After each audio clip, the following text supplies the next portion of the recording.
Hi friends, എല്ലാവർക്കും പുതിയൊരു അധ്യായത്തിലേക്ക് സ്വാഗതം. ഇന്ന് നമ്മൾ ഡിസ്കസ് ചെയ്യാൻ പോകുന്നത് ഇമ്മ്യൂണോളജിയുടെ ഫസ്റ്റ് പാർട്ടാണ്. ഫസ്റ്റ് പാർട്ടിൽ ഉൾപ്പെടുത്തിയിരിക്കുന്നത് immunity, classification of immunity, organs associated with immune system, cells associated with the immune system, especially B cells, T cells, WBCs and terms associated with the immune system. ഇത്രയാണ് നമ്മൾ ഇന്ന് discuss ചെയ്യുന്നത്. ഇവയെല്ലാം തന്നെ exam oriented ആയിട്ട് prepare ചെയ്തുകൊണ്ട് വേണ്ട പോയിൻറ്റ്സുകൾ മാത്രം ഉൾപ്പെടുത്തിക്കൊണ്ട് എളുപ്പം പഠിക്കാൻ പറ്റുന്ന രീതിയിലാണ് ഇവ ഓരോന്നും പ്രിപ്പയർ ചെയ്തിരിക്കുന്നത്. ഈ ചാനൽ നിങ്ങൾ ആദ്യമായിട്ടാണ് കാണുന്നതെങ്കിൽ തീർച്ചയായും സബ്സ്ക്രൈബ് ചെയ്യുക, സപ്പോർട്ട് ചെയ്യുക. അപ്പോൾ നമുക്ക് നേരെ വീഡിയോയിലേക്ക് പോവാം. എന്താണ് ഇമ്മ്യൂണിറ്റി? നമ്മുടെ ശരീരത്തിലേക്ക് ഒരു ഫോറിൻ ആൻറ്റിജനെ കടത്തിവിടാതെ അതിനെ റെസിസ്റ്റ് ചെയ്ത് നശിപ്പിച്ചു കളയാനുള്ള നമ്മുടെ ബോഡിയുടെ കഴിവിനെയാണ്, അല്ലെങ്കിൽ ഏതൊരു ഓർഗാനിസത്തിൻ്റെയും ബോഡിയുടെ ആ കഴിവിനെയാണ് നമ്മൾ ഇമ്മ്യൂണിറ്റി എന്ന് പറയുന്നത്. ഇമ്മ്യൂണിറ്റി പ്രധാനമായിട്ടും രണ്ട് തരത്തിലാണ് ഉള്ളത്. ഒന്ന് ഇന്നേറ്റീവ് ഇമ്മ്യൂണിറ്റിയും അക്വയർഡ് ഇമ്മ്യൂണിറ്റിയും. ഇന്നേറ്റീവ് ഇമ്മ്യൂണിറ്റി എന്ന് പറയുന്നത് ജന്മനാ നമ്മുടെ ശരീരത്തിൽ ഉണ്ടാകുന്ന ഇമ്മ്യൂണിറ്റിയാണ് ഇന്നേറ്റീവ് ഇമ്മ്യൂണിറ്റി. അത് ഒരു സ്പെസിഫിക് ആൻറ്റിജനെതിരെ ഉള്ളതല്ല. എന്നാൽ അക്വയർഡ് ഇമ്മ്യൂണിറ്റി എന്ന് പറഞ്ഞിട്ടുണ്ടെങ്കിൽ ഒരു സ്പെസിഫിക് ആൻറ്റിജനെതിരെ ഉണ്ടാകുന്ന ഇമ്മ്യൂണിറ്റിയാണ്. അതും നമ്മുടെ ലൈഫ് സൈക്കിളിൽ നമ്മൾ അക്വയർ ചെയ്തെടുക്കുന്നതാണ്, നമ്മൾ നേടിയെടുക്കുന്ന ഒരു ഇമ്മ്യൂണിറ്റി. അതുകൊണ്ട് തന്നെ നമ്മൾ അഡാപ്റ്റീവ് ഇമ്മ്യൂണിറ്റി എന്നും ഈ അക്വയർഡ് ഇമ്മ്യൂണിറ്റിയെ പറയാം. അക്വയർഡ് ഇമ്മ്യൂണിറ്റിയെ വീണ്ടും രണ്ടായിട്ട് ഡിവൈഡ് ചെയ്യുന്നുണ്ട്. ഒന്ന് പാസീവ് ഇമ്മ്യൂണിറ്റിയും ഒന്ന് ആക്റ്റീവ് ഇമ്മ്യൂണിറ്റിയും. പാസീവ് ഇമ്മ്യൂണിറ്റിയിൽ നമ്മുടെ ബോഡി ഒരു ആൻറ്റിജന് എക്സ്പോഷർ ചെയ്യുക, അല്ലെങ്കിൽ ഒരു ആൻറ്റിജൻ നമ്മുടെ ശരീരത്തിൽ കയറാതെ തന്നെ നമ്മുടെ ശരീരത്തിൽ നമ്മൾ ഒന്നെങ്കിൽ വേറെ മദറിൽ നിന്നോ ഒക്കെ ആയിട്ട് നമ്മുടെ ശരീരത്തേക്ക് റെഡിമെയ്ഡായിട്ട് ആൻറ്റിബോഡീസ് ഇംപ്ലിമെൻറ്റ് ചെയ്യുന്നുണ്ട്. അതുമൂലം ഉണ്ടാകുന്ന ഇമ്മ്യൂണിറ്റിയാണ് പാസീവ് ഇമ്മ്യൂണിറ്റി എന്ന് പറയുന്നത്. അത് ആൻറ്റിജൻ്റെ എക്സ്പോഷർ ഉണ്ടാകാതെ തന്നെ നടക്കുന്ന ഒന്ന്. ഇനി അത് റെഡിമെയ്ഡ് ആൻറ്റിബോഡി എന്നത് ഓർത്ത് വയ്ക്കുക, അതൊരു പോയിൻ്റാണ്. ഇനി ഈ പാസീവ് ഇമ്മ്യൂണിറ്റിന് രണ്ട് തരത്തിലുള്ള, ഒന്ന് നാച്ചുറൽ പാസീവ് ഇമ്മ്യൂണിറ്റി, ഒന്ന് artificial passive immunity. Natural passive ഇമ്മ്യൂണിറ്റിയിൽ ഒരാൾക്ക് എക്സാമ്പിൾ പറഞ്ഞുകൊണ്ട് പഠിക്കാം. പ്ലാസെൻ്റ വഴി അമ്മയിൽ നിന്ന് കുഞ്ഞിലേക്ക് വരുന്ന ഇമ്മ്യൂണോഗ്ലോബുലിൻ G, അത് ആൻറ്റിബോഡി ആ ഫീറ്റസ് ഒരു ആൻറ്റിജനെ എക്സ്പോഷർ ചെയ്യാതെ തന്നെ, അല്ലെങ്കിൽ ആൻറ്റിജൻ അതിൻ്റെ ശരീരത്തിൽ കയറാതെ തന്നെ അമ്മയിൽ നിന്നും കുഞ്ഞിലേക്ക് ആ റെഡിമെയ്ഡായിട്ടുള്ള ഇമ്മ്യൂണോഗ്ലോബുലിൻ G വന്നു ചേരുകയാണ് ചെയ്യുന്നത്. വേറൊരു എക്സാമ്പിളാണ് ഫസ്റ്റ് ബ്രസ്റ്റ് മിൽക്കായിട്ടുള്ള കൊളസ്ട്രത്തിൽ ധാരാളമായിട്ട് ഇമ്മ്യൂണോഗ്ലോബുലിൻ A അടങ്ങിയിട്ടുണ്ട്. അവയെന്ന് പറയുന്നത് ഒരുപാട് ഡിസീസുകൾ, കുഞ്ഞിനെ പ്രൊട്ടക്റ്റ് ചെയ്യുന്ന ഫസ്റ്റ് മെഡിസിൻ എന്ന് തന്നെ ഈ കൊളസ്ട്രത്തിന് പറയാം. അത്രയേറെ ഇമ്പോർട്ടൻസ് ഉള്ളതാണ് ഫസ്റ്റ് ബ്രസ്റ്റ് മിൽക്ക് എന്ന് പറയുന്നത്. അത് ഇതുപോലെ റെഡിമെയ്ഡായിട്ട് ആൻറ്റിബോഡി അതിനകത്തുണ്ട്, അതും ഈ കുഞ്ഞിലേക്ക് വന്നു ചേരുകയാണ് ചെയ്യുന്നത്. അപ്പോൾ അതുമൂലം ഉണ്ടാകുന്ന ഇമ്മ്യൂണിറ്റിയാണ് നമ്മൾ നാച്ചുറൽ പാസീവ് ഇമ്മ്യൂണിറ്റി എന്ന് പറയുന്നത്. ഇനി ആർട്ടിഫിഷ്യൽ പാസീവ് ഇമ്മ്യൂണിറ്റിയുടെ കേസിൽ നമ്മൾ ആർട്ടിഫിഷ്യലായിട്ട് ഈ റെഡിമെയ്ഡ് ആൻറ്റിബോഡി ഇംപ്ലിമെൻറ്റ് ചെയ്യുകയാണ് ചെയ്യുന്നത്. അതായത് ഇപ്പോൾ നമുക്ക് പാമ്പ് കടിക്കുമ്പോൾ നമ്മൾ അതിനെതിരായിട്ട് ഉപയോഗിക്കുന്ന എന്താണ്, ആൻറ്റി വെനമാണ് അപ്ലൈ ചെയ്യുന്നത്. അപ്പോൾ ആ ഒരു അത്തരത്തിലുള്ള ഒരു ആൻറ്റിടോക്സിൻ ഇംപ്ലിമെൻറ്റ് ചെയ്യുന്നതിൻ്റെ ഫലമായിട്ട് നമ്മുടെ ബോഡിയിലുണ്ടാകുന്ന പാസീവ് ഇമ്മ്യൂണിറ്റിയാണ് ആർട്ടിഫിഷ്യൽ പാസീവ് ഇമ്മ്യൂണിറ്റി എന്ന് പറയുന്നത്. ഇനി ആക്റ്റീവ് ഇമ്മ്യൂണിറ്റിയുടെ കേസ് എടുക്കുകയാണെങ്കിൽ നമ്മുടെ ശരീരത്തിൽ ഒരു ആൻറ്റിജൻ കയറി, അപ്പോൾ അതിനെതിരെ നമ്മൾക്ക് ഒന്നെങ്കിൽ സ്വന്തമായിട്ട് നമ്മുടെ ശരീരത്തിന് ഒരു ആൻറ്റിബോഡി പ്രൊഡ്യൂസ് ചെയ്യും. ഇനിയിപ്പോൾ അങ്ങനെ ആൻറ്റിബോഡി പ്രൊഡ്യൂസ് ചെയ്യാൻ പറ്റാത്ത സാധ്യത നമ്മൾ ആർട്ടിഫിഷ്യലി അത് ഇംപ്ലിമെൻറ്റ് ചെയ്യും. അപ്പോൾ നാച്ചുറൽ ആക്റ്റീവ് ഇമ്മ്യൂണിറ്റി എന്ന് പറഞ്ഞിട്ടുണ്ടെങ്കിൽ ഒരു ആൻറ്റിജൻ നമ്മുടെ ശരീരത്തിൽ കയറി, ഇപ്പോൾ നമുക്ക് ചിക്കൻ ബോക്സ് വന്നു കഴിയുമ്പോഴേക്കും നമ്മുടെ ബോഡി അതിനെതിരെ ഒരു ആൻറ്റിബോഡി പ്രൊഡ്യൂസ് ചെയ്യും. അപ്പോൾ ആൻറ്റിബോഡി ആ ഒരു പർട്ടിക്കുലർ അസുഖമുണ്ടാക്കുന്ന ജീവിക്കെതിരെ മാത്രമേ വർക്ക് ചെയ്യത്തുള്ളൂ. അങ്ങനെ ഒന്നിനെതിരെ മാത്രമായിട്ട് ഒന്ന് നമ്മുടെ ശരീരത്തിൽ കയറിക്കഴിഞ്ഞ ശേഷം അതിനെതിരെ ഒരു ആൻറ്റിബോഡി ഉണ്ടാകുന്നു, പിന്നീട് ആൻറ്റിബോഡി നമ്മുടെ ശരീരത്തിൽ നിൽക്കുകയും അതിന് എപ്പോൾ കയറിയാൽ അതിനെ നശിപ്പിക്കാൻ പറ്റുന്ന രീതിയിലേക്ക് നിലനിൽക്കുകയും ചെയ്യുന്നു. അതിനെയാണ് നാച്ചുറൽ ആക്റ്റീവ് ഇമ്മ്യൂണിറ്റി എന്ന് പറയുന്നത്. ഇനി ആർട്ടിഫിഷ്യൽ ആക്റ്റീവ് ഇമ്മ്യൂണിറ്റി എന്ന് പറഞ്ഞിട്ടുണ്ടെങ്കിൽ നമ്മുടെ ഇപ്പോൾ COVID-19 അത് വന്നിട്ട് നമ്മുടെ ബോഡിക്ക് റെസിസ്റ്റ് ചെയ്ത് നിർത്താനായിട്ട് അതിനെക്കൊണ്ട് സാധിക്കാതെ വരുമ്പോൾ എന്തൊക്കെയും നമ്മൾ ഒരു ആർട്ടിഫിഷ്യലി അതിനെതിരെ ഒരു ആൻറ്റിബോഡി ക്രിയേറ്റ് ചെയ്യണം. അത് വാക്സിൻ ക്രിയേറ്റ് ചെയ്തിട്ട് അത് നമ്മുടെ ശരീരത്തിൽ കയറ്റിയാൽ മാത്രമേ അതിനെ നശിപ്പിക്കാനായിട്ട് പറ്റുകയുള്ളൂ. അപ്പോൾ വാക്സിനേഷൻ വഴിയും ഇമ്മ്യൂണൈസേഷനുമൊക്കെ വഴി നമ്മുടെ ശരീരത്തേക്ക് ആർട്ടിഫിഷ്യലി ഒരു ആൻറ്റിബോഡി കയറ്റിയിട്ട് ആ ഒരു പർട്ടിക്കുലർ ആൻറ്റിജനെതിരെ അത് പ്രവർത്തിക്കുന്നുണ്ടെങ്കിൽ അതിനെയാണ് ആർട്ടിഫിഷ്യൽ ആക്റ്റീവ് ഇമ്മ്യൂണിറ്റി എന്ന് പറയുന്നത്. ഇനി ഇവയുമായി ബന്ധപ്പെട്ട് പ്രവർത്തിക്കുന്ന ബോഡിയിലെ പാർട്സുകൾ അല്ലെങ്കിൽ സെൽസ് ഏതൊക്കെയാണെന്ന് നോക്കാം.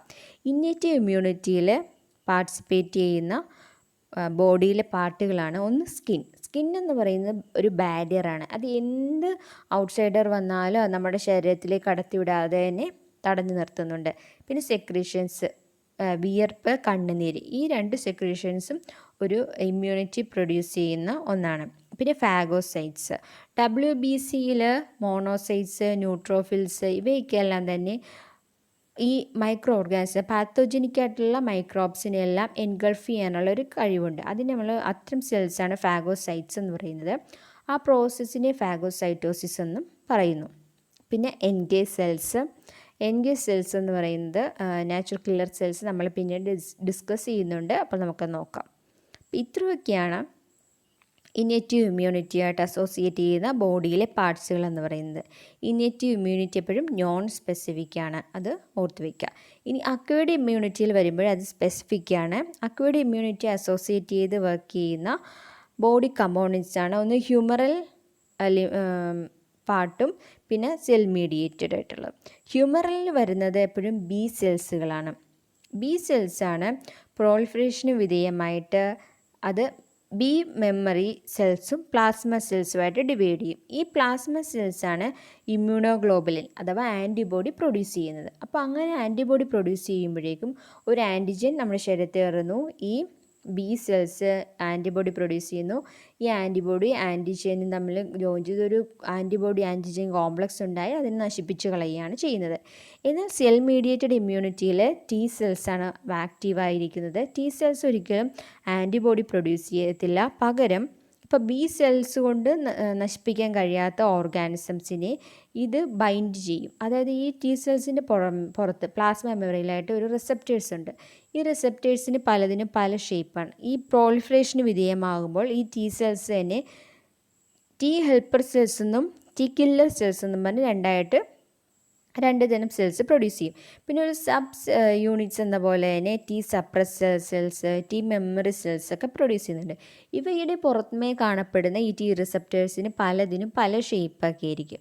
അപ്പം അതിലേക്ക് വരുന്ന ആൻറ്റിജൻ ബൈൻഡ് ചെയ്യും. ഒന്നെങ്കിൽ ഫാഗോസൈറ്റോസിസ് വഴി കൊല്ലും, അല്ലെങ്കിൽ അതിന് ശരീരത്തിൽ നിന്നുള്ള ഏതെങ്കിലും കെമിക്കൽസിൻ്റെ പ്രൊഡക്ഷൻ വഴി അവയെല്ലാം നശിപ്പിച്ച് കളയുകയാണ് ചെയ്യുന്നത്. അപ്പം ഇത്രയാണ് ഇമ്മ്യൂണിറ്റിയായിട്ട് അസോസിയേറ്റ് ചെയ്ത് കാണപ്പെടുന്ന സെൽസുകളും ബോഡി പാർട്സുകളൊക്കെ. ഇനി നമുക്ക് ഓർഗാൻസ് ഏതൊക്കെയാണെന്ന് നോക്കാം. പ്രധാനമായിട്ടും ലിംഫോയിഡ് ഓർഗാൻസ് ആണ് ഇമ്മ്യൂൺ സിസ്റ്റവുമായിട്ട് അസോസിയേറ്റ് ചെയ്തിരിക്കുന്നത്. ഇവയെ നമുക്ക് പ്രൈമറി ലിംഫോയിഡ് ഓർഗാൻസ് എന്നും സെക്കൻഡറി ലിംഫോയിഡ് ഓർഗാൻസ് എന്നും പറയാം. ഈ പ്രൈമറി ലിംഫോയിഡ് ഓർഗാൻസ് ആണ് മേജർ സൈറ്റ് ഓഫ് ലിംഫോപോയസിസ്. ലിംഫോപോയസിസ് എന്ന് പറഞ്ഞാൽ ലിംഫോസൈറ്റ്സുകളുടെ ഫോർമേഷനെയാണ് ലിംഫോപോയസിസ് എന്ന് പറയുന്നത്. ലിംഫോസൈറ്റ്സ് എന്ന് വെച്ചിട്ടുണ്ടെങ്കിൽ ബി സെൽസും T സെൽസും. ഇവ രണ്ടും ഉണ്ടാകുന്നത് ഈ പ്രൈമറി ലിംഫോയിഡ് ഓർഗാൻസിൽ വെച്ചിട്ടാണ്. മാമ്മൽസിൽ കാണപ്പെടുന്ന പ്രൈമറി ലിംഫോയിഡ് ഓർഗാൻസ് ആണ് തൈമസും ബോൺ മാരോവും. എന്നാൽ അതേസമയം ബേഡ്സിൽ കാണപ്പെടുന്ന തൈമസും ബുഡ്സ ഓഫ് ഫാബ്രീഷ്യസ് എന്ന് പറയുന്നത്. തൈമസ് എന്ന് പറയുന്ന ഒരു എൻഡോക്രൈൻ ഗ്ലാൻഡ് കൂടിയാണ്. ഈ തൈമസിലാണ് T സെൽ ഫോം ചെയ്യുകയും അതിൻ്റെ പ്രോളിഫറേഷനും മെച്ചുറേഷനും നടക്കുന്നു. അതേസമയം ബോൺ മാരോയിൽ വെച്ചിട്ടാണ് ബി സെൽസ് ഉണ്ടാകുന്നു, അവയുടെ പ്രോളിഫറേഷനും മെച്ചുറേഷനും നടക്കുന്നത്. ഇനി അവിടെ ഉണ്ടായി അതിൻ്റെ പ്രോളിഫറേഷനും മെച്ചുറേഷനൊക്കെ നടന്ന ശേഷം അത് അടുത്ത സ്റ്റേജ് ഓഫ് ലിംഫോയിഡ് ഓർഗാൻസിലേക്ക് മൈഗ്രേറ്റ് ചെയ്യും. അപ്പം അങ്ങനെ മൈഗ്രേറ്റ് ചെയ്ത് ഈ ഓർഗാൻസെല്ലാം അക്യുമുലേറ്റ് ചെയ്യുന്ന ആ ഒരു ഓർഗാനെയാണ് സെക്കൻഡറി ലിംഫോയിഡ് ഓർഗാൻസ് എന്ന് പറയുന്നത്. സെക്കൻഡറി ലിംഫോയിഡ് ഓർഗാൻസിന് എക്സാമ്പിളാണ് spleen, lymph nodes, mucosa associated lymphoid tissues എന്ന് പറയും. ഈ മ്യൂക്കോസ അസോസിയേറ്റഡ് ലിംഫോയിഡ് ടിഷ്യൂ എന്ന് പറഞ്ഞിട്ടുണ്ടെങ്കിൽ നമ്മുടെ ബോഡിയുടെ ഉള്ളിൽ ധാരാളം ട്രാക്ട്സ് ഉണ്ടല്ലോ. ഡൈജസ്റ്റീവ് ട്രാക്ട്സ്, റെസ്പിറേറ്ററി ട്രാക്ട്സ്, യൂറിനറി ട്രാക്ട്സ്, ജെനിറ്റൽ ട്രാക്ട്സ്, അങ്ങനെ ഇവയിലൊക്കെ ഓരോ പർട്ടിക്കുലർ സ്ഥലത്തായിട്ട് ചില ലിംഫോയിഡ് ടിഷ്യൂസ് ഉണ്ട്. ആ ലിംഫോയിഡ് ടിഷ്യൂസിന് ഈ സെക്കൻഡറി ലിംഫോയിഡ് ഓർഗാൻസായിട്ട് ആക്ട് ചെയ്യാനായിട്ടുള്ള ഒരു കപ്പാസിറ്റി ഉണ്ട്. അപ്പോൾ നമ്മുടെ ശരീരത്തിൽ കാണപ്പെടുന്ന ഇമ്മ്യൂൺ ആയിട്ട് ബന്ധപ്പെട്ട ഓർഗാൻസ് ചെയ്താൽ നോക്കാം. ഈ അഡിനോയിഡ്സും ടോൺസിൽസും എന്ന് പറയുന്നത് നേസൽ അസോസിയേറ്റഡ് ലിംഫോയിഡ് ടിഷ്യൂ, അതായത് സെക്കൻഡറി ലിംഫോയിഡ് ടിഷ്യൂസിന് എക്സാമ്പിളാണ്. തൈമസ് എന്ന് പറയുന്നത് പ്രൈമറി ഓർഗാൻസിന് എക്സാമ്പിളാണ്. അതുപോലെ തന്നെ ബോൺ മാരോയും പ്രൈമറിക്ക് എക്സാമ്പിളാണ്. ബാക്കി സ്പ്ലീൻ സെക്കൻഡറി ആണ്. അതുപോലെ പിയേഴ്സ് പാച്ചസ് എന്ന് പറയും. പിയേഴ്സ് പാച്ചസ് ഇലിയത്തിൽ കാണപ്പെടുന്ന ഒരു ലിംഫാറ്റിക് നൊഡ്യൂൾസ് ആണ്. ഈ നൊഡ്യൂൾസും സെക്കൻഡറി ലിംഫോയിഡ് ഓർഗാൻസിന് എക്സാമ്പിളാണ്. പിന്നെ appendix, axillary lymph nodes, bronchus associated lymphoid tissue secondary ഓർഗാൻസിന് എക്സാമ്പിളാണ്. ഇവയൊക്കെയാണ് നമ്മുടെ ശരീരത്തിൽ കാണപ്പെടുന്ന ഓർഗാൻസ് ഓഫ് ഇമ്മ്യൂൺ സിസ്റ്റം. ഇത് ബേർഡ്സിൽ കാണപ്പെടുന്നതാണ്. അത് തൈമസും ബുൾസ ഓഫ് ഫാബേഷ്യസും. ഈ ബുൾസ ഓഫ് ഫാബേഷ്യസിൽ വെച്ചിട്ടാണ് ബി സെൽസ് ഫോം ചെയ്യുന്നത്. ഇനി ഇമ്മ്യൂൺ സിസ്റ്റവുമായി അസോസിയേറ്റ് ചെയ്ത് കാണപ്പെടുന്ന സെൽസ് ഏതാണെന്ന് നോക്കാം. അതിൽ പ്രധാനമായിട്ടും വരുന്ന ഒന്നാണ് ലിംഫോസൈറ്റ്സ് എന്ന് പറയുന്നത്. ആൻറ്റിജൻ സ്പെസിഫിക് ആയിട്ടുള്ള സെൽസുകളാണ് lymphocytes. They can recognise antigens and ഇത് ഉണ്ടാകുന്നത് ഹിമോപോയറ്റിക് സ്റ്റെം സെൽസിൽ നിന്നുമാണ്. ഹിമോപോയസിസ് എന്ന് പറയുന്നത് RBC, WBC, പ്ലേറ്റ്ലെറ്റ്സ്, പിന്നെ ലിംഫോസൈറ്റ്സ്, ഇവരുടെ എല്ലാ ഫോർമേഷനെയാണ് ഹീമോപോയസിസ് എന്ന് പറയുന്നത്. അപ്പോൾ അതിന് വഴി ഉണ്ടാകുന്ന ഒരു തരം സെല്ല് തന്നെയാണ് ലിംഫോസൈറ്റ്സ് എന്ന് പറയുന്നത്. ഇനി ഫംഗ്ഷൻ്റെയും അവയിൽ കാണപ്പെടുന്ന പ്രോട്ടീൻസിൻ്റെയൊക്കെ അടിസ്ഥാനമാക്കിക്കൊണ്ട് ലിംഫോസൈറ്റ്സുകളെ നമുക്ക് ബി ലിംഫോസൈറ്റ്സ് എന്നും ടി ലിംഫോസൈറ്റ്സ് എന്നും രണ്ടായിട്ട് ഡിവൈഡ് ചെയ്യാം. ബി സെൽസ് അല്ലെങ്കിൽ B lymphocytes they are capable of producing antibodies produce ചെയ്യാനുള്ളൊരു കഴിവുണ്ട്. B cell lineage starts in fetal liver. The stem cells then migrate to the bone marrow and proliferate there. അത് അതിൻ്റെ lineage fetal ലിവറിൽ, അതിൻ്റെ fetal stage early ചൈൽഡ്ഹുഡിൽ ലിവറിലാണ് കാണപ്പെടുന്നതെങ്കിലും പിന്നീട് അത് ബോൺ മാരോയിലേക്ക് മൈഗ്രേറ്റ് ചെയ്ത് അവിടെ വെച്ച് അത് പ്രോളിഫറേറ്റ് ചെയ്യുന്നു. They mature within the bone marrow and then enter into the blood stream. Mature ആയിക്കഴിഞ്ഞ ശേഷമാണ് നേരെ ബ്ലഡ് സ്ട്രീമിലേക്ക് എൻ്റർ ചെയ്യുന്നത്. Mature B cells have antigen binding receptors. Mature സെൽസിന് ആൻറ്റിജൻ ബൈൻഡിങ് റിസപ്റ്റേഴ്സ് ഉണ്ട്. ആ റിസപ്റ്റേഴ്സിലേക്കായിരിക്കും ആൻറ്റിജൻ വന്ന് ബൈൻഡ് ചെയ്തിട്ട് പിന്നെ ആൻറ്റിബോഡിയുടെയൊക്കെ ആക്ടിവിറ്റി മൂലം അത് നശിപ്പിച്ചു പോകുന്നത്. ഈ ബി സെൽസിൻ്റെ ഡിവിഷന്, അത് ബോൺ മാരോയിൽ വെച്ച് ബി സെൽസിൻ്റെ ഡിവിഷന് ഹെൽപ്പ് ചെയ്യുന്ന ഒരു ടി സെല്ലാണ് ഹെൽപ്പർ ടി സെൽ എന്ന് പറയുന്നത്. ഓർത്ത് വയ്ക്കുക, ഇമ്പോർട്ടൻ്റ് ആണ്. ഇതാണ് ബി സെല്ലിൻ്റെ പ്രോളിഫറേഷനും അവരുടെ മെച്ചുറേഷനും. ഫസ്റ്റ് സ്റ്റേജ് എന്ന് പറയുന്നത് ഒരു ബി സെല്ലിൻ്റെ സ്റ്റെം സെല്ല് മെച്യൂർ ആകുന്നു. അതിൻ്റെ ഫസ്റ്റ് പ്രോളിഫറേഷൻ ഡിവിഷനൊക്കെ നടക്കുന്നത് ബോൺ മാരോയിൽ വെച്ചിട്ടായിരിക്കും. ബോൺ മാരോയിൽ വെച്ചിട്ട് ഇത് ഡിവൈഡ് ചെയ്യുന്നു. ഡിവൈഡ് ചെയ്തിട്ട് കുറേയൊക്കെ മെമ്മറി ബി സെൽസുമായിട്ട് മാറും, കുറേയൊക്കെ എന്ന് പറഞ്ഞാൽ പ്ലാസ്മ സെൽസുമായിട്ട് മാറും. ഈ പ്ലാസ്മ സെൽസാണ് ആൻറ്റിബോഡി പ്രൊഡ്യൂസ് ചെയ്യുന്നത്.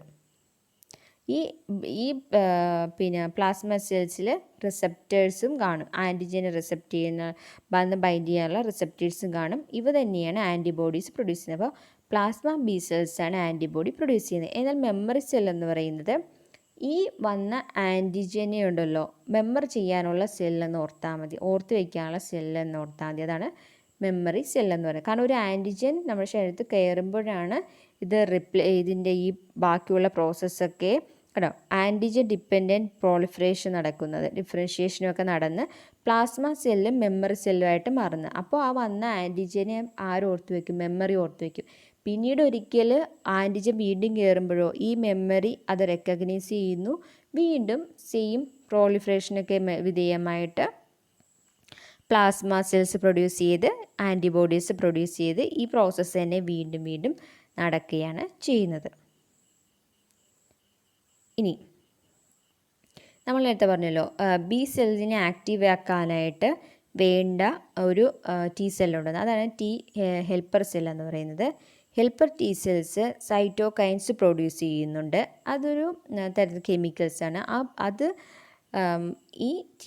ഈ ബി സെൽസിൻ്റെ പ്രോളിഫറേഷന്, അത് ആക്റ്റീവായിട്ടുള്ള ബി സെൽസിൻ്റെ ആക്റ്റീവാകുന്ന എപ്പോഴാണ്, ഒരു ആൻറ്റിജൻ വന്ന് അതിൻ്റെ ആൻറ്റിജൻ ബൈൻഡിങ് റിസപ്റ്ററിൽ വന്ന് ബൈൻഡ് ചെയ്യുമ്പോഴാണ് ഒരു ബി സെല്ല് ആക്റ്റീവ് ആകുന്നതെന്ന് പറയും. അപ്പോൾ ആ സമയത്ത് ഇതിനെ ഡിവൈഡ് ചെയ്തിട്ട് പ്ലാസ്മ സെല്ല് പ്രൊഡ്യൂസ് ചെയ്യണമല്ലോ. പ്ലാസ്മ സെല്ല് പ്രൊഡ്യൂസ് ചെയ്താൽ മാത്രമേ ഒരു ആൻറ്റിബോഡി പ്രൊഡ്യൂസ് ചെയ്യും. ആൻറ്റിബോഡി പിന്നീട് ഈ ആൻറ്റിജൻ നശിപ്പിക്കുകയും ചെയ്യുള്ളൂ. അപ്പം അതിനു വേണ്ടി സഹായിക്കുന്ന സെല്ലാണ് ഏത് പറഞ്ഞ ഹെൽപ്പർ ടി സെൽ എന്ന് പറയുന്നത്. അത് പ്രൊഡ്യൂസ് ചെയ്യുന്ന കെമിക്കൽ സൈറ്റോകൈൻസ്. അതിനുശേഷമാണ് പ്രോളിഫറേഷൻ നടക്കുന്നു, എന്തുണ്ടാകുന്നു, പ്ലാസ്മ സെൽസും മെമ്മറി സെൽസും ഉണ്ടാകുന്നത്. ഇനി ഫസ്റ്റ് ഈ പ്രോളിഫറേഷൻ നടക്കുമ്പോൾ ആദ്യം 2 എണ്ണം ഉണ്ടാകുന്നത് ക്ലോൺ ഓഫ് ബി സെൽസ് എന്നാണ് പറയുന്നത്. കാരണം അത് പേരൻ്റ് ബി സെൽസിനോട് ഒരേ രൂപത്തിലും ഒക്കെ സെയിം ആയതുകൊണ്ടാണ് അതിനെ ക്ലോൺ ഓഫ് ബി സെൽസ് എന്ന് പറയാനുള്ള കാരണം. ഇനി അടുത്താണ് T cells.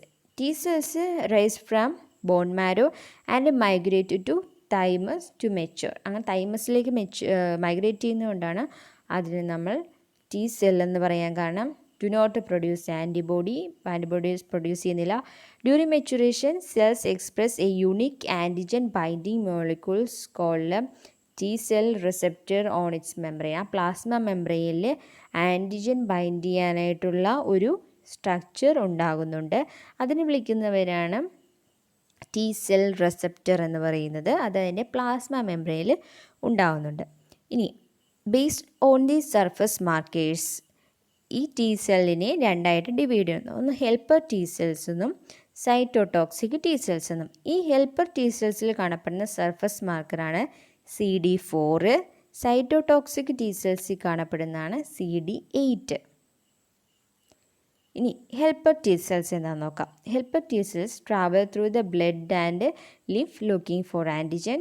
When it's detects the invader they release a chemical known as cytokines and that stimulate appropriate B cells to divide.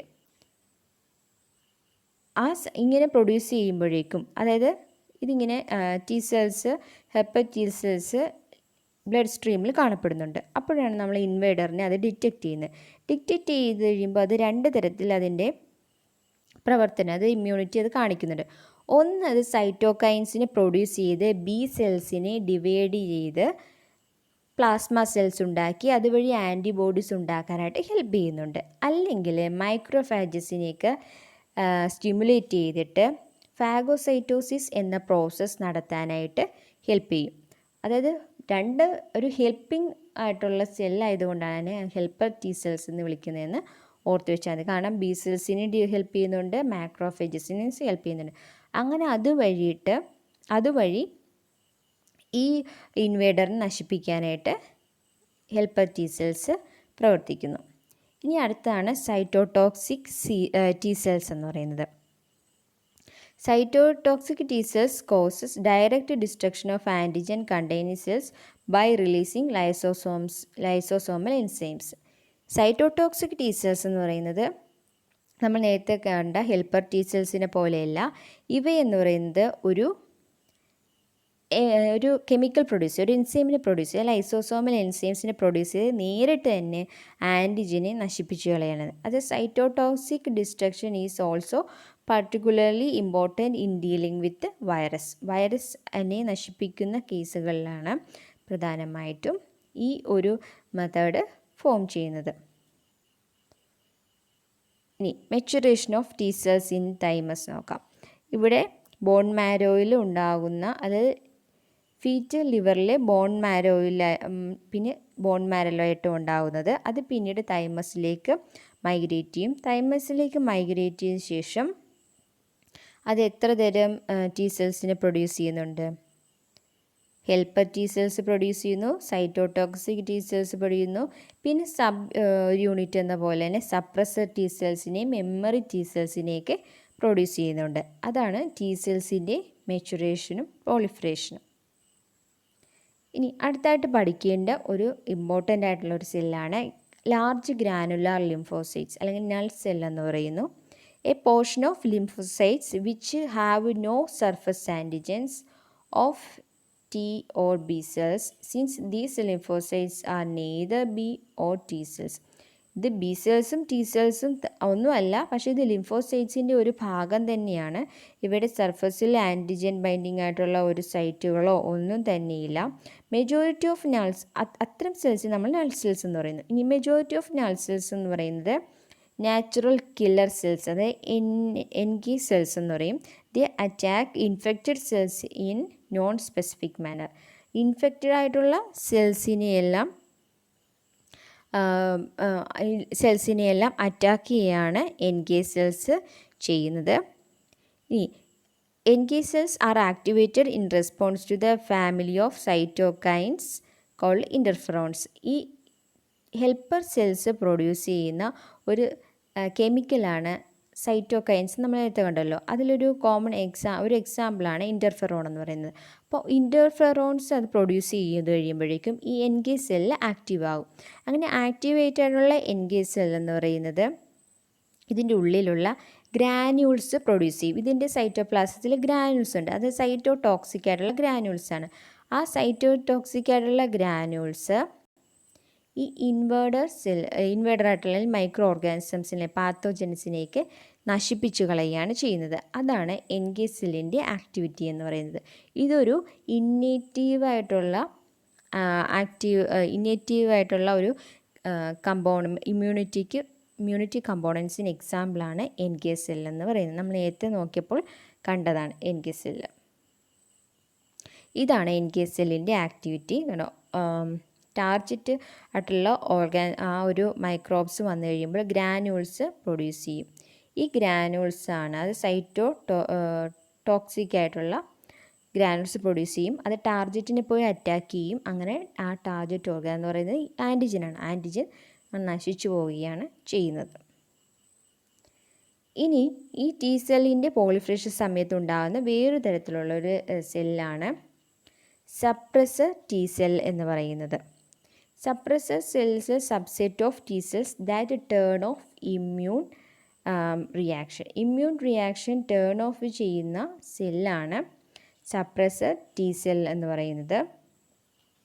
ഇനി അടുത്താണ് ആൻറ്റിജൻ പ്രസൻറ്റിംഗ് സെൽസ്.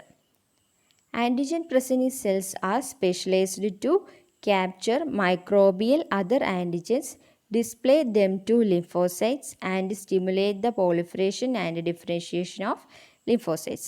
ഈ ആൻറ്റിജൻ പ്രസൻറ്റിംഗ് സെൽസ് എന്ന് പറയുന്നത് നമ്മൾ നേരത്തെ കണ്ടല്ലോ. ഇപ്പോൾ രണ്ട് ലിംഫോസൈറ്റ്സുകൾ നമ്മൾ പഠിച്ചു കഴിഞ്ഞു, B ലിംഫോസൈറ്റ്സും T ലിംഫോസൈറ്റ്സും. ഈ B ലിംഫോസൈറ്റ്സിനെയും T ലിംഫോസൈറ്റ്സിനെയും മുമ്പിൽ ആൻറ്റിജൻസിനെയോ അല്ലെങ്കിൽ മൈക്രോബിയസിനെയോ പിടിച്ച് കൊണ്ടുവന്ന് കൊടുക്കുന്ന ആളാണ് ആൻറ്റിജൻ പ്രസൻറ്റിംഗ് സെൽസ് എന്ന് പറയുന്നത്. എന്നിട്ട് അതെന്ത് ചെയ്യും? ഈ B സെൽസിൻ്റെയും T സെൽസിൻ്റെയും പ്രോളിഫറേഷനെയും ഡിഫറൻഷിയേഷനെയൊക്കെ സ്റ്റിമുലേറ്റ് ചെയ്യുന്നതും ഈ ആൻറ്റിജൻ പ്രസൻറ്റിംഗ് സെൽസാണ്. നമുക്ക് ആൻറ്റിജൻ പ്രസൻറ്റിംഗ് സെൽസിൻ്റെ രണ്ട് എക്സാമ്പിൾ നോക്കാം. ഒന്ന് ഡെൻഡ്രിറ്റിക് സെൽസ്. പിന്നീടുള്ളൊരു എക്സാമ്പിളാണ് മാക്രോഫേജസും ഫാഗോസൈറ്റ്സുകളും. ഈ dendritic cells capture antigens and present it to T helper cells. ഈ ഡെൻഡ്രിറ്റിക് സെൽസ് എന്ന് പറയുന്നത് T ഹെൽപ്പർ സെൽസിൻ്റെ മുന്നിലാണ് ഈ ആൻറ്റിജനെ കൊണ്ടുപോയി കൊടുക്കുന്നത്. ഈ ഡെൻഡ്രിറ്റിക് സെൽസിന് ഒരു കോമൺ എക്സാമ്പിളാണ് ലാംഗർഹാൻസ് സെൽസ് എന്ന് പറയുന്നത്. ലാംഗർഹാൻസ് സെൽസ് സ്കിന്നുമായിട്ട് അസോസിയേറ്റ് ചെയ്ത് കാണപ്പെടുന്ന ഒരു സെൽസാണ്, ഡെൻഡ്രിറ്റിക് സെൽസാണ് ലാംഗർഹാൻസ് സെൽസ്. അത് എന്ത് ചെയ്യുന്നു? ആൻറ്റിജനെ ക്യാപ്ചർ ചെയ്ത് T സെൽസിൻ്റെ മുന്നിൽ പ്രസൻറ്റ് ചെയ്യുകയാണ് ചെയ്യുന്നത്. ഇനി അടുത്ത തരം ആൻറ്റിജൻ പ്രസൻറ്റിംഗ് സെൽസാണ് ഫാഗോസൈറ്റ്സ് എന്ന് പറയുന്നത്. അവയും ഒറിജിനേറ്റ് ചെയ്യുന്നത് ബോൺ മാരോയിലാണ്. ബോൺ മാരോയിൽ ഒറിജിനേറ്റ് ചെയ്യുന്നു. This actually scavengers. ഇവ എന്ന് പറയുന്നത് നമ്മുടെ ആൻറ്റിജൻസിനെയൊക്കെ എടുത്ത് എൻഗൾഫ് ചെയ്ത് ഡിസ്ട്രോയ് ചെയ്ത് കളയുകയാണ് ചെയ്യുന്നത്. ഇനി ഈ ഫാഗോസൈറ്റ്സിന് എക്സാമ്പിളാണ് മോണോസൈറ്റ്സ്, സ്പെല്ലിംഗ് എത്തിപ്പോയതാട്ടോ. Monocytes, polymorphonuclear neutrophils, eosinophils etcetera. Monocyte എന്ന് പറഞ്ഞാൽ WBCയിലെ ഒരു സെല്ലാണ്. ഈ സെല്ല് മെച്ചുറായി കഴിയുമ്പോഴാണ് മാക്രോഫേജ് എന്ന് പറയുന്ന ഒരു സ്റ്റേജിലേക്കായിട്ട് മാറുന്നുണ്ട്. പിന്നീട് ഒന്നാണ് പോളിമോർഫോന്യൂക്ലിയർ ന്യൂട്രോഫിൽ, PMN എന്ന് പറയുന്നത്.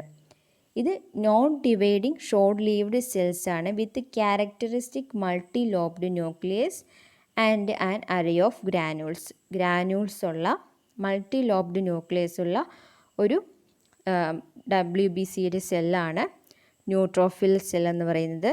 മറ്റൊരു ഫാഗോസൈറ്റിക് സെല്ലാണ് ഇസ്നോഫിൽ എന്ന് പറയുന്നത്. എന്നാൽ ഇതേ സമയം ബേസോഫിൽ എന്ന് പറയുന്നത് നോൺ ഫാഗോസൈറ്റിക് ഗ്രാനുലോസൈറ്റ് ആയിട്ടുള്ള WBC ആണ്. ഇവ എങ്ങനെയാണ് ആൻറ്റിജൻ നശിപ്പിക്കുന്നതെന്ന് വെച്ചാൽ ഇതിൻ്റെ സൈറ്റോപ്ലാസത്തിൽ ഗ്രാനുൾസ് ഉണ്ടല്ലോ. ഈ ഗ്രാനുൾസിൽ ഒരു ഫാർമക്കോളജിക്കലായിട്ടുള്ള സബ്സ്റ്റൻസ് ഉണ്ട്. ഈ സബ്സ്റ്റൻസിന് ഈ ആൻറ്റിജനെ കൊല്ലാനുള്ള കഴിവുണ്ട്. ഒരു ടോക്സിക് ആയിട്ടുള്ള ഒരു മെറ്റീരിയലാണ് ആ ഒരു സൈറ്റോപ്ലാസത്തിലെ ഗ്രാനുൾസിൽ കാണപ്പെടുന്നത്. അങ്ങനെയാണ് ഈ ബേസോഫിലെ ആൻറ്റിജൻസിനെയൊക്കെ നശിപ്പിച്ചു കളയുന്നത്. ഇനി അടുത്താണ് മാക്രോഫേജസ് എന്ന് പറയുന്നത്. മാക്രോഫേജസ് എന്ന് പറയുന്നത് are the specialised phagocytes for phagocytosis but they are larger than neutrophils. This found in liver, spleen, lungs, kidneys and lymph nodes etc. The activated macrophage on kill and phagocyte the macroorganisms and present antigens to the helper cells.